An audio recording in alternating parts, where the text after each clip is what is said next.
This video is about how you import an EV, because as most people think that importing just an EV is just like the normal car, but it is an absolute nightmare, and this is why.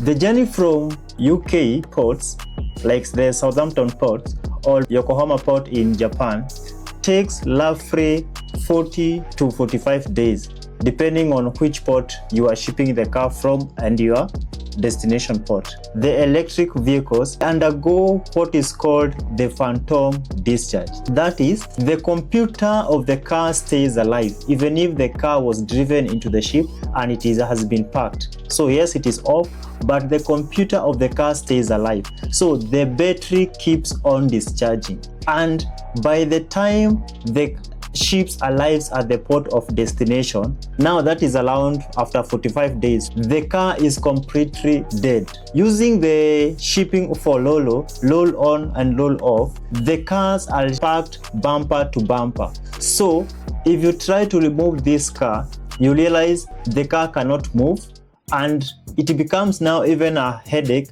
because even the cars which have been parked behind it, you can't access it because now this one is not able to move. How do experts solve this problem? I'll give you an example. Our company is Paradise Hub Importers Limited. We shipped a car for a client in Nairobi, and he came to us and he wanted what is called the Nissan Leaf. So Nissan Leaf is a 100% electric vehicle, and we sourced for this car from Japan. We were shipping the car using the port of Yokohama. We had to book what is called a containerized shipment. The cost of that container is around 4,500. That's what we paid for that container. We had to assemble 4 vehicles and then we booked the whole container. So this EV car, we shipped it inside a container. By consolidating 4 different cars, we reduced the cost per car. So our client only paid a shipping cost of around $1,300. That is now from Japan to Mombasa. So once it reaches the port of Mombasa, we just remove the container as the normal process, and now the container can be carried using another truck, and then it is off-roaded. And now that is the point that you can just charge your car. So that is the way we just imported an EV vehicle. And if you want to import any EV vehicle, don't just go to these amateur shippers. An amateur shipper will just tell you, we can just do the Loro, but then at the end of the day, you hit this nightmare. So be smart. Next time you are importing an EV vehicle, just make sure that you are importing using the right way and you are not hitting those potholes. If you want also to import, make sure that the shipper understands what they are doing.